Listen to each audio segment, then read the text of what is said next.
বসন্ত কেদার মাদ্রাসায় নিয়োগ বাণিজ্যর চেষ্টা ব্যর্থ।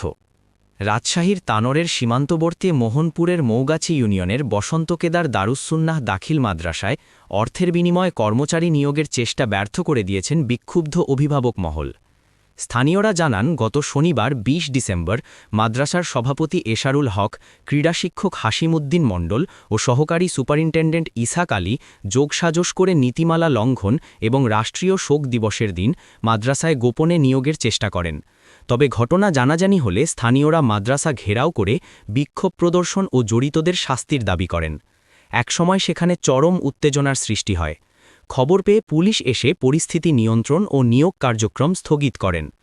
প্রত্যক্ষদর্শীরা জানান, স্থানীয়দের বিক্ষোভের মুখে একটা সময় ডিজির প্রতিনিধি ও সহকারী সুপারিনটেন্ডেন্ট মাদ্রাসা থেকে পালানোর চেষ্টা করেন, কিন্তু বিক্ষুব্ধ জনতার রোষানলে পড়ার ভয়ে সেই চেষ্টা থেকে ফিরে আসে। অভিভাবকগণ জানান, নিয়োগ প্রক্রিয়ায় রেজলিউশন করা হয়নি, নেই অনুমোদিত নিয়োগ কমিটি, এমনকি প্রতিষ্ঠানটির সুপারিনটেন্ডেন্টও বিষয়টি সম্পর্কে অবগত নন। তবুও প্রতিষ্ঠানের কয়েকজন ব্যক্তি নিজেরা উদ্যোগ নিয়ে অবৈধভাবে নিয়োগের চেষ্টা করেন। গত শনিবার ২০ ডিসেম্বর দুপুরে বিদিরপুর বাজার সংলগ্ন বসন্ত কেদার দারুসসুন্নাহ দাখিল মাদ্রাসায় এই ঘটনা ঘটে। এ ঘটনায় স্বচ্ছ ও নিয়মতান্ত্রিক নিয়োগ প্রক্রিয়ার দাবিতে স্থানীয়রা প্রতিবাদ ও বিক্ষোভ করেন।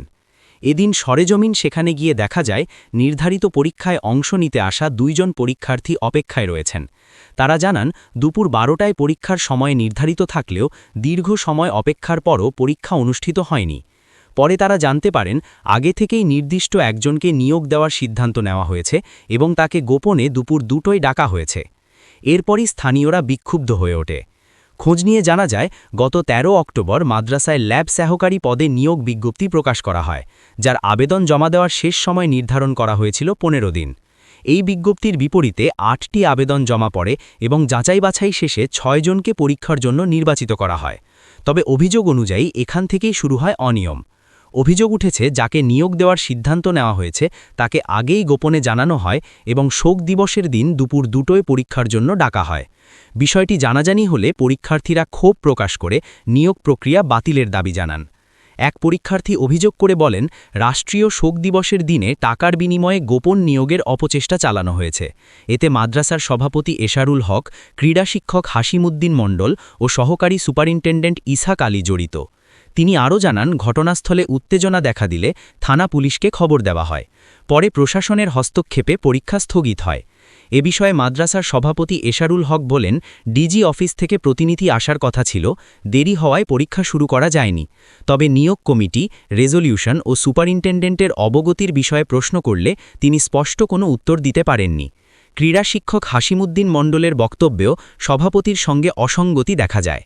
এ বিষয়ে উপজেলা শিক্ষা কর্মকর্তা এস.এম. মাহমুদুল হাসান জানান, নিয়োগের বিষয়টি আমার জানা ছিল, তবে প্রতিষ্ঠান প্রধান অবগত নন এমন তথ্য জানতাম না। যদি সত্যিই এমন হয় তাহলে প্রক্রিয়াটি প্রশ্নবিদ্ধ।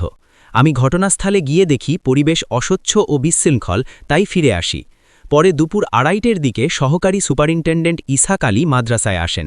কেন শোক দিবসের দিনে পরীক্ষা নেওয়া হচ্ছে এমন প্রশ্নে তিনি বলেন, তারিখ আগে থেকেই নির্ধারিত ছিল। তবে পরীক্ষার্থীদের আগের রাতে অ্যাডমিট কার্ড দেওয়ার প্রসঙ্গে তিনি অসংলগ্ন উত্তর দেন। তবে তার ও ডিজির প্রতিনিধির পালানোর চেষ্টা করে ব্যর্থ হওয়ার অভিযোগ অস্বীকার করে বলেন, এটা গুজব। এ বিষয়ে উপজেলা নির্বাহী কর্মকর্তা ইউএনও ফাহিমা বিনতে আক্তার বলেন, আমি সদ্য যোগদান করেছি, তাই বিষয়টি আগে জানতাম না। তবে যেহেতু নিয়োগ নিয়ে প্রশ্ন উঠেছে, তদন্ত করে প্রয়োজনীয় ব্যবস্থা নেওয়া হবে। News desk, Feni voice 24।